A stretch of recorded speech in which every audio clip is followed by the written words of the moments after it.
My teacher said to me, "Young man, if you will change, everything will change for you. If you will get better, everything will get better for you."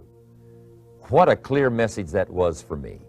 He said, if you'll change your philosophy, if you'll change your habits, if you'll refine your thinking, if you'll change and accept some new disciplines, if you'll turn the corner where you've been in the past, go for a new life for the future, he said all kinds of remarkable things will happen for you if you will change. Before I met Mr. Schoaf, I used to cross my fingers and say, I sure hope things will change. I was hoping the government would change and the tax structure would change and that my boss would change and pay me more money. Economics would change and prices would come down, and I was hoping that circumstances would get better. And then I discovered from my teacher that those things are going to continue the same. In fact, all of those things that happen to us is kind of like the wind that blows. And the wind blows on us all. But if you just let the wind blow, I'm telling you, it won't take you where you want to go. All of us must use this wind to take us to the dreams we've got, to the equities we want, to the money we want, to the income we want, and to all the things we want our life to have. This is where we want to go, and we've got a good wind, but we must not leave our future just to the wind, just to the economy, just to the structure of the way things are happening today. Here's what we must learn to do, and that is set a good sail. And if you'll learn to set a good sail, and that's what my teacher taught me in those early days. He said, Mr. Rohn, the wind is going to blow however it's going to blow. Politics are going to be politics, and the economy is going to be the economy. And however it turns out, that's the way it's going to be. What you must learn to do is not to wish for a better wind. That's naive. The key is to wish for the wisdom and the skills and the learning so that you can set a better sail. And so that's what I did at age 25. I went to work not on the economy. I went to work not on the community. I didn't go to work to try to change the government. I didn't go to work to try to change my boss or the company. I didn't go to work to try to change circumstances. I went to work to try to change myself. And I picked up that promise my teacher shared with me, that if I would change, my income would change. If I would change, my bank account would change. If I would change, my future would change. And sure enough, his promise came true for me. The first 6 years of my economic life, I wound up broke. Those pennies in my pocket, nothing in the bank, behind on my promises. The second 6 years of my economic life, I wound up rich. But interestingly enough, the second 6 years of my economic life, the government was about the same and the economy was about the same. You know, the companies were about the same. What they paid was the same. Circumstances around me were the same. You know, my negative relatives were the same. But I was not the same. That's how my life changed. And that's how things started working for me, changing my life all those years ago. So that's what I wanted to share with you to begin with. This beginning of what Mr. Schoaf shared with me, that if I wanted my life to change, this was what I was going to have to do. And so he broke it down into 3 subjects that really made an impact on my life, and I want to share those with you. The first subject he called personal development. And the second subject he called setting goals. And the third was how to become financially independent.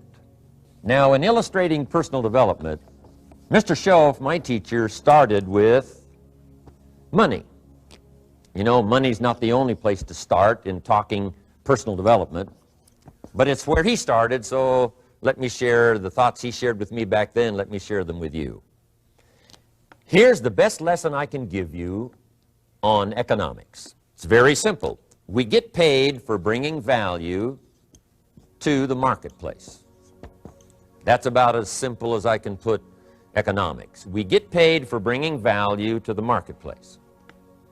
Now, it takes time to bring value to the marketplace. However, we do not get paid for time, so we cross that out. Mistakenly, the man says, I'm making about $20 for an hour. Not true. If that was true, you could just stay home, right, and have them send your money. So that's not true. We don't get paid for time, we get paid for value brought to the marketplace. Now, since that's true, here's one of the key questions of my talk to you today. Is it possible to become twice as valuable to the marketplace and make twice as much money in the same time? Is that possible? The answer is yes. Could you become 3 times as valuable as you might be right now to the marketplace and make 3 times as much money in the same time? And the answer is yes. 5 times, 10 times? Of course. America is unique. It's a ladder to climb. It starts down here, let's say, at $5 an hour, and it keeps going up. Top income last year, $80 million. The guy who runs Coca-Cola. Now, there's some key questions to ask here. Why would the marketplace pay someone only $5 an hour?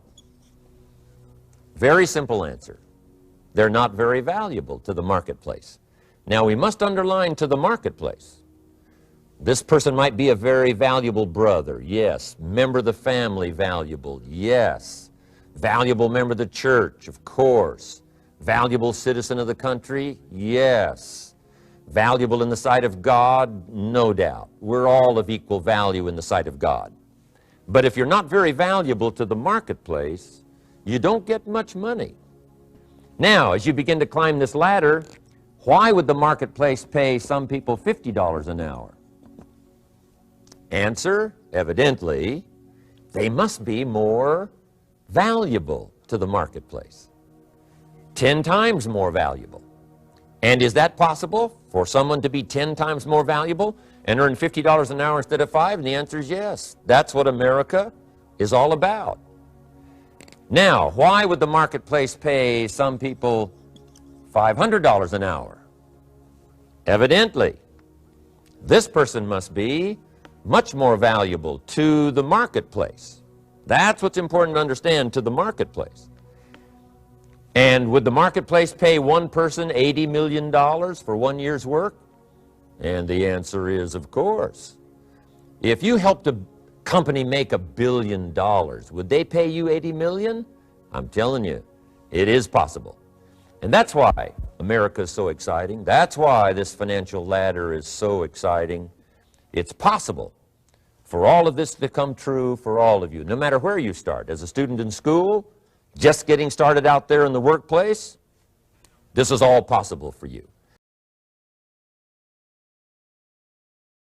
Now, Mr. Schoaf gave me the clue on how to climb this ladder as high as I wanted to climb. Now, we're talking primarily economics here. There's a lot of other ways to become valuable to your family, valuable to your friends, valuable to the community, valuable to the team, right? But here's what he said to me. In climbing this ladder economically, all you have to do is work harder on yourself than you do on your job. Once I heard that, it made sense to me. I kept hoping that everything else would change around me, found out that if I went to work on myself, worked on my skills, worked on my language, if I became better than I was each year, if I grew in skills and language and vocabulary and competence, then I would become attractive to the marketplace. We don't have to change what's going on out there. That's the wind that's blowing. All we have to do is change what's going on in here. And now there's several ways to do that on personal development. And let me give you those ways. Here's the first one. We must learn from personal experience. Pretty simple. Learn from what happens to you. Take a look back over the last few months. Did you make some mistakes? How could you correct those for the future? Take a look back over the last year. Have you done it right or done it wrong? Let's correct it for the next year. Learn from your personal experience. Mr. Schoaf asked me when I first met him, he said, Mr. Rohn, how are you doing? You've been out there now 6 years. And I said, I'm not doing very well. He said, I suggest you not do that anymore. What a simple, swift analysis to my situation. He said, if you keep doing it, the next 6 years will be like the last 6. You don't want that to happen. Let's make the changes. So learn from your personal experience. Now here's number 2, why I came to share this video experience with you today. And that, I call it OPE, other people's experiences. That's me, other people. That's your teacher, other people. That's your friends and colleagues, other people. The people you meet that can pass along to you their experiences, what's happened to them, the mistakes they made, how they corrected them, how they changed their health and changed their bank account and changed their income and changed their future. That's it, other people. Now, there's two kinds of people to learn from. One is failures. It's too bad failures don't give seminars, right? That would be valuable. Bring your notebook, have them tell you how they lost it all and threw it all away, threw their health away and threw their friendships away and things didn't work out well. That would be valuable. But now then we must also learn from positive, people that have done well. They've got the health, and so we ask them, how did you become so healthy? They've got the skills, so we ask them, how did you become this skillful? They've got the income, so we ask them, how did you get here in such a short period of time? So now here's what's important in personal development. In learning from other people, we learn, number one, by observation.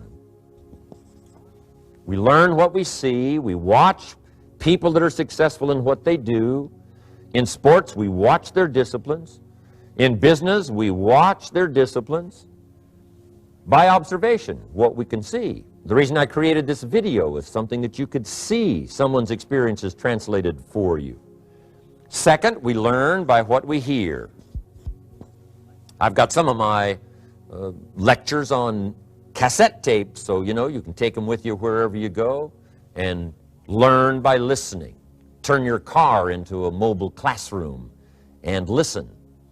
And then listen to the sermon on Sunday morning. Listen to the lectures. Listen to the teacher. Listen to someone who's got something good to say. And then number three is vitally important on personal development, and that is read all the books you can possibly read in your lifetime. Mr. Schoaf got me started on my library. I've got one of the better libraries.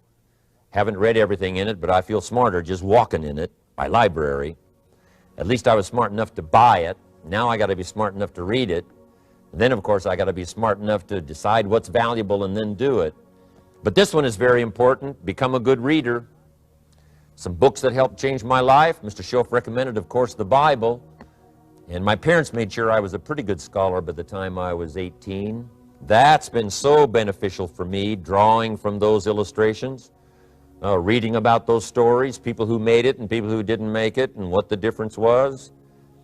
And then other books that helped to really change my life. One called Think and Grow Rich by Napoleon Hill. And then a book that helped me become financially independent by the time I was 31. And that book is called The Richest Man in Babylon by George Clason. And I'm going to share a little bit of that book with you when I get to financial independence today, our third subject. But I started reading the books, attending the classes, making sure that I got in front of people that had something good to say. And then I started keeping a journal. One of the major things my teacher taught me was to keep a journal. He said, don't trust your memory. If you hear something good, just make a little note and write it down. Now, at first I took, notes on pieces of paper and torn off corners and backs of old envelopes. And it didn't serve me well, thrown in a drawer. Then I learned to keep a journal, a bound copy of all my notes. So I would suggest you do the same. Things that impress you, a poem that impresses you. When you attend a class, some of the ideas that impressed you, jot them down. You read something in a magazine, right? Some ideas, take those out, put them in your journal. Keep a good journal the rest of your life. This will serve you well. My journals make up a significant portion of my own library. And if you saw my library and saw my journals, I tell you what you'd have to say. This is the library, and these are the journals of a very serious student. No wonder Mr. Rohn is invited to lecture and speak on his experiences around the world. So I want the same thing to happen to you. Value captured, that you can resort to later, go back over it and review it, and let it become valuable to you. So that's my first subject, personal development. Work harder on yourself than you do on your job. Develop the skills, learn the lessons, take the classes, absorb all that is being taught to you these days. And then later on, of course, you can sort it out, what's valuable to you and how to refine it for your business and for your life and for your future. But the main thing is to get it and start this process of personal change, personal development. And let me say it one more time. If you will change, everything will change for you. You'll never be the same.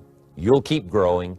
As you look back on a few months, look back on a few years, you won't believe the progress you can make economically, your relationship with your family, your friends, and whether you're in sports or economics or whatever. I'm telling you, that whole process of committing yourself for personal change, personal value, can really make your life unique and worthwhile.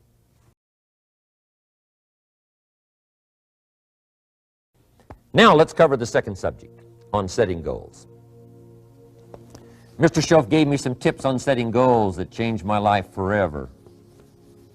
And I want to share those with you. So let's talk about setting goals, and I also want to tie it to personal development, and you'll see how I'm going to do it as I progress here. Setting goals. We need to take a look into the future. There are 4 things to consider in terms of attitude. One is how you feel the past. Best advice I can give you on that is treat the past as a school. Let it teach you the mistakes you've made, the things that went wrong, the things that didn't work. Don't use the past as a burden to carry, and don't use the past as a club to beat yourself to death. Past losses, past failures, past mistakes. But let the past be a school. Tough school maybe. We've all been through some tough stuff. So if you feel good about the past, draw from it for experience and let it teach you. Then next is how you feel about the future. We've got to have the future well designed. The future is called the promise. The promise of the future can be an awesome force for your own future. The promise of the future, designing the future. There's 2 ways to face the future. One is with apprehension, and the other is with anticipation. I promise you, in my travels around the world, most people face the future with apprehension. And here's why. They don't have it well designed. They've sort of left that up to someone else to fix. But here's the best way to face the future, with anticipation. And you can face the future with anticipation if the future is clear, if the future is well designed.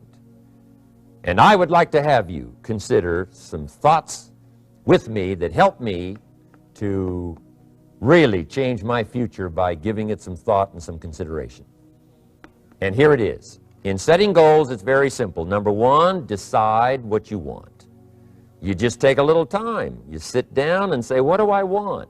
What kind of skills do I want? What kind of income do I want for the future? Where would I like to go? Places I'd like to visit? Habits I'd like to acquire? Skills I'd like to have? You just take a little time to think about what you want. Economics, friendships, people you'd like to meet, places you'd like to go. You just take some time. And then I suggest, when you've thought about what you want for the future, make a list. Just jot it all down. It's really a very simple process. And then here's number 3. Keep all the old lists. I'm telling you, this served me so well, keeping my old list of goals. I look back now 10, 20 years ago at goals I set, lists I made, and I smile now because here's what I thought was so important. 20 years ago. Now some of those things aren't even on my list. I've got a new list. I've grown. I've changed. I've matured. But I give you that advice. Decide what you want. Number 2, write it down. Number 3, keep the old lists. And then here's number 4. When you get something that's on one of these lists, check it off. Part of the fun of having a list is checking it off. And then if you can add some drama to checking it off, see, that's what really helps. I set a goal to go to Spain many, many years ago.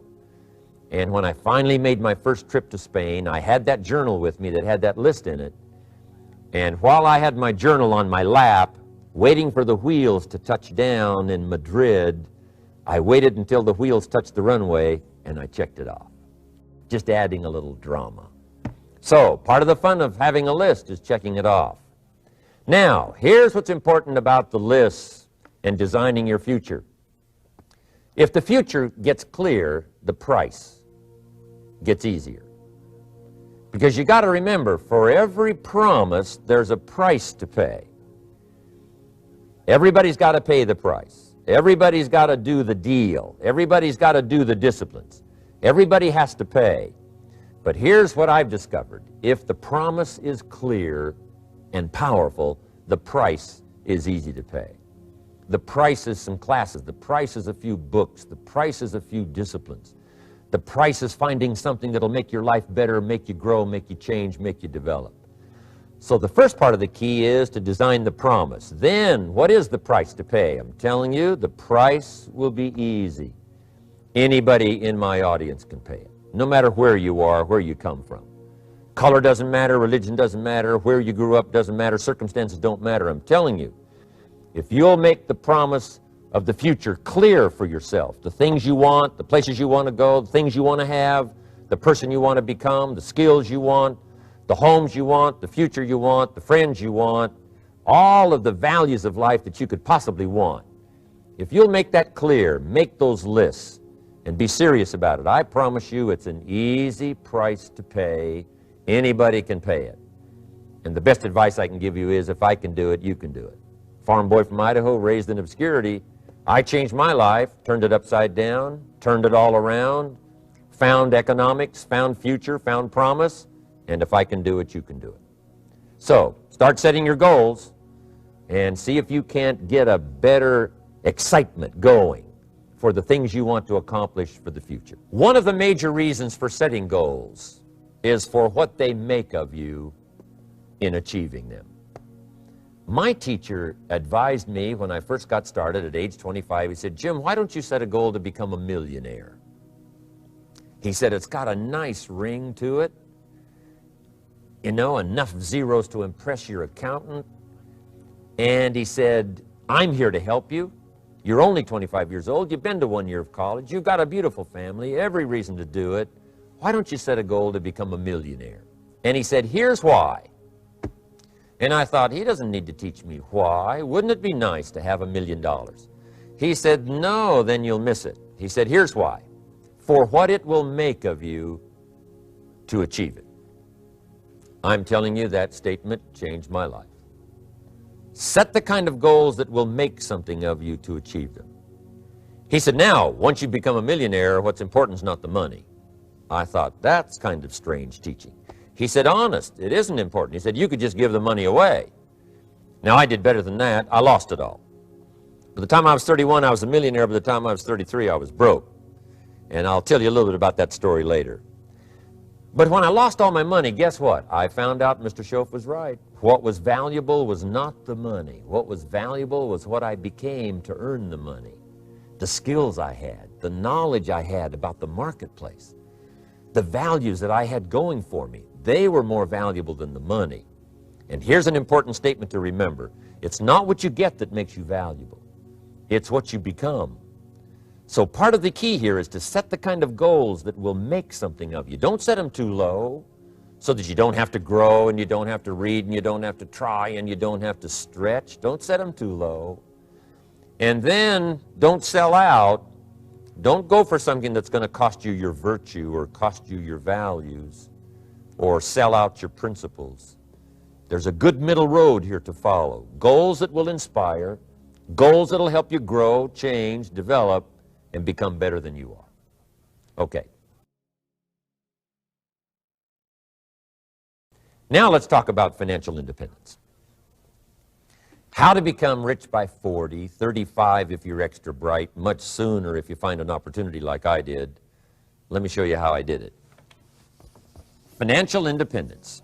Financial independence is the ability to live from the income of your own personal resources. Financial independence. Now it depends on how you want to live. If you need $2,000, $3,000 a month, if you need $4,000 or $5,000 a month, if you need $10,000 a month, some people may need, $100,000 a month. But whatever you would need to live, and you could earn that living from the income of your own personal resources, that's what I call financial freedom, financial independence. And let me show you how to acquire it. If you start at age 15, between ages 15 and 35 is 20 years. And in my personal opinion, based on my own studies and my own experience, 20 years, in my opinion, is enough time to become financially independent. If you're not, you don't live in the wrong country. Probably what's happened is you have the wrong plan. And it's easy to be a nice person with the wrong plan. I found that when I was 25 years old.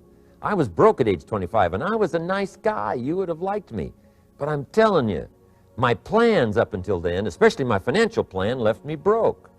I totally changed it the next 6 years, and I became financially independent. So I know what I'm talking about. It is possible in a reasonable amount of time, 15 to 35, whatever, 20 years time, enough time. You can do it in a much shorter period of time, like I did if you want to, but this is a reasonable enough time. But here's number one. First of all, you got to have the right philosophy. Philosophy is our ability to gather knowledge and sort through it and decide what's valuable. To develop a philosophy about life, a philosophy about our health, a philosophy about our family relationships, a philosophy about economics. And if you develop the right philosophy, that's what helps to set this sail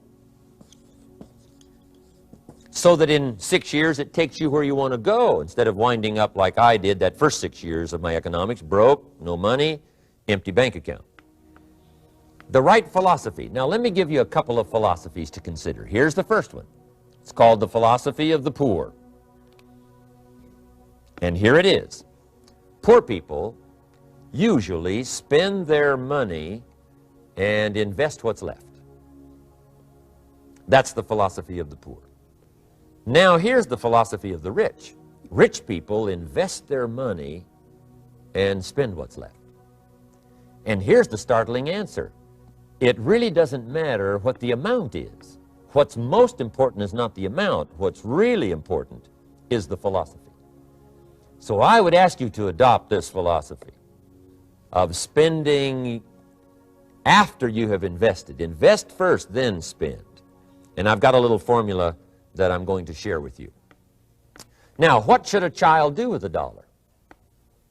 I mean, there's a lot of debate going on, I'm sure, across the country on what a child should do with a dollar. Here's one opinion. It's only a child and it's only a dollar. What difference does it make? Well, in my opinion, it makes all the difference in the world. A person's economic future starts with a child with a dollar. Somebody says, oh, no, you're only young once. Let him spend it all. Well, when would you hope that would stop? Somebody says, well, wait till he's 50 and broke like me and, and then he'll learn. Well, no, we don't want to wait that long. If I would have known earlier than age 25, I would have changed. In high school, if they would have had classes called Wealth 1, Wealth 2, I'd have taken both classes. I would not have waited until age 25. So, the earlier the better. So, what should a child do with a dollar? Here's the simple premise to begin with. Don't spend it all. And if a child wants to spend the whole dollar, you got to say, hey, don't spend it all. Don't spend it all. They'll say, why not? It's my dollar. I earned it. You say, I know you earned it, but don't spend it all. They'll still say, why not? Say, let me show you why not. So you put them in your car, take them to the other side of town, and show them where people live that spend the whole dollar. You just drive them around. Kids learn best by visual. Just drive around and say, would you like to live here? Kid says, no. Would you like to live like these people live? Kid says, no, no. Then you can't spend the whole dollar. So, kids will get the message. So, take them to the other side of town, show them around, unless you already live there, and then just show them around. Anyway, don't spend the whole dollar. Now, let me give you my best view of what to do with the dollar. And I promise you, if you started at age 15, now if you're over 15, right, you've still got plenty of time. You still got 20 years. If you're 30, you've still got 20 years. I mean, you still got plenty of time to start what I'm about to share with you. What to do with a dollar. Here's my first bit of advice. Never spend more than 70 cents. Never spend more than 70 cents. Now, you got to pick some number, and the number you pick is going to be determined by your philosophy. It's going to be determined by what you've been taught or your experience teaching yourself. When I first met my teacher, Mr. Schoaf, I was at about 110% of each dollar. You know, I'm down at Budget Finance hawking my furniture and my car one more time. And then I learned a whole better formula for financial independence. Number one, don't spend more than 70 cents. Now, kids say to me, well, okay, what do I do with the other 30 cents? And here's what I teach them. 10 cents for charity. Charity or church, or helping people that can't help themselves. 10 cents to support worthy projects. Projects that you feel good about. 10 cents out of every dollar. It's called being generous with part of what you've taken out of society.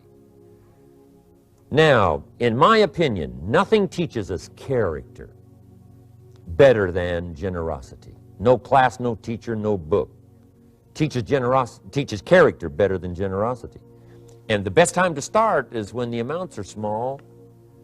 And I know if kids learn these lessons well, they'll give a dime out of a dollar, help people that can't help themselves, support worthy projects.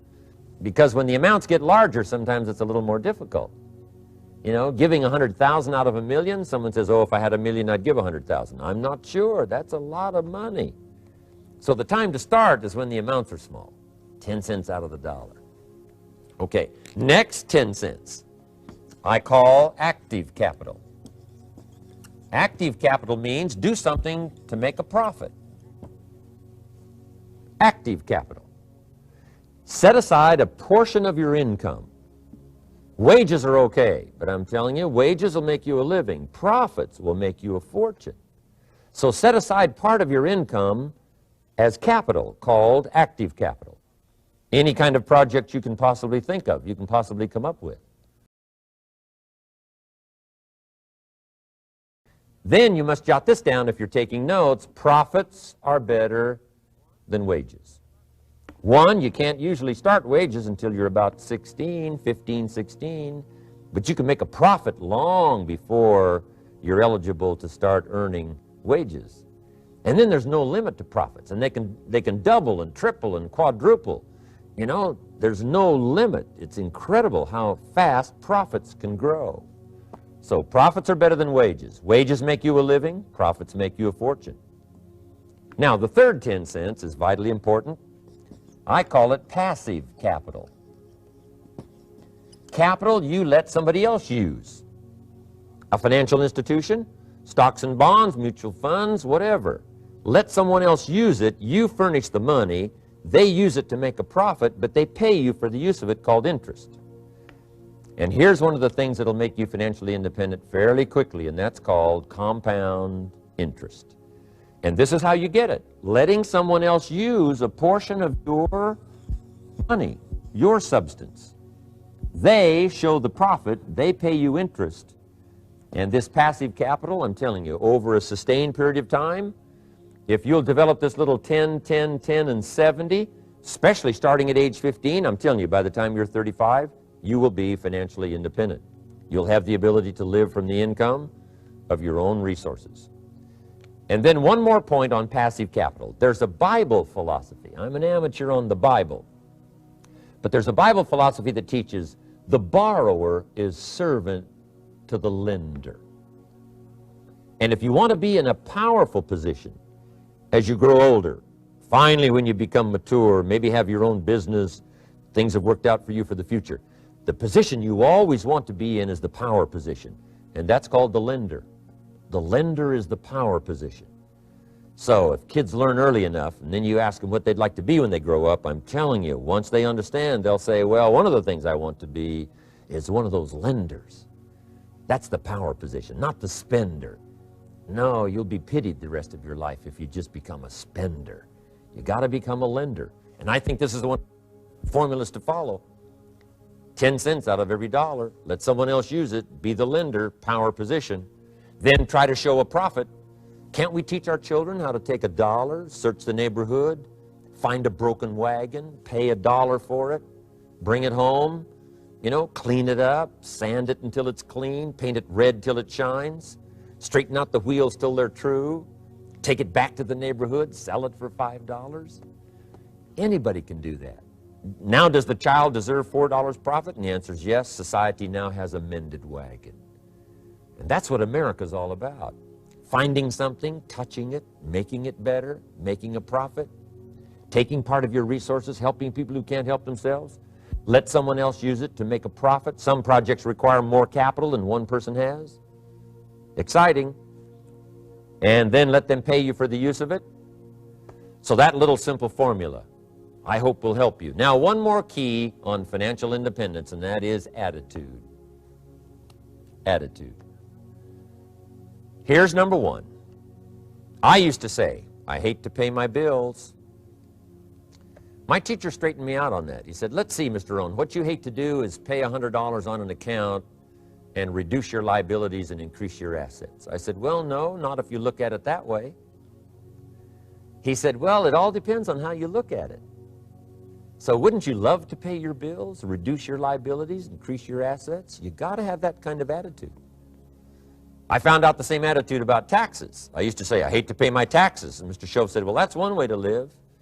But don't you understand? Taxes is how we care and feed the goose that lays the golden eggs. Wouldn't you want to do your share? Someone says, yes, but the goose eats too much. Probably true. But hey, we all eat too much. We all need to go on a diet. Better a fat goose than no goose. So I finally became a happy taxpayer. Now, I think taxes are too high, so I'm working to get taxes lowered for our economic future. But then whatever they turn out to be, I gladly pay, do my part, because that's what makes the whole system run, each of us doing our part. Now, I want these three subjects to be valuable for you. I want them to have meaning for you. I want you someday to be financially independent. I want you to have the personal development so that you feel good about yourself. If I had a chance to meet you someday, I'd like to have you show me the list of goals that you got started and say, Mr. Rohn, here's some I've already checked off. Here's the books I'm reading. Here's what's happened. I'm developing the skills. I'm better this year than I was last year. I've got more self-confidence. My skills are developing. That's what I want for you, and that's why I took the time to come and share in this video message with you. I do seminars all around the world, but this is one way that I can reach out and touch you in case you can't come to my seminars, wherever I am. Maybe this video will reach you somewhere, and it'll have an impact on your life. And what I'd like to do is later hear about it, a letter, phone call, or to have a chance to meet you in person. And now I'd like to leave you with these 4 questions called questions to ponder. These questions were valuable for me, and I want to make them valuable for you. Here's the first one, why? We all ask why we should work this hard, why take that many classes, why go to school that many years, you know, why take the notes, why read the books, why work that hard, why put yourself through the push-ups and the disciplines, why? Good question, why? Best answer to why, I think, is the second question. Why not? Why not see how many books you can read, how many classes you can take, how many skills you can develop? Why not see how valuable you can become to the marketplace and to your friends and to your family? Why not see what you can make of yourself? Why not see how far you can go, how much you can see, how much you can earn, how much you can share? Why not? That's the heritage all of us have, in America especially, is to see what we can make out of our lives now that we've been given this extraordinary opportunity. Now, my third question I'd love to ask you in person. But since I can't do it in person, I want to ask it of all of you. But I want you to take it personally. And my third question is, why not you? Why not you? With good self-esteem. Why not you starting to change and setting goals? Why not you starting to make progress toward financial independence? If I can do it, you can do it. I wished I had a lot more testimonials here today besides mine. A whole steady stream that would come by and tell you their story. Someone who started with nothing, finally run a big enterprise.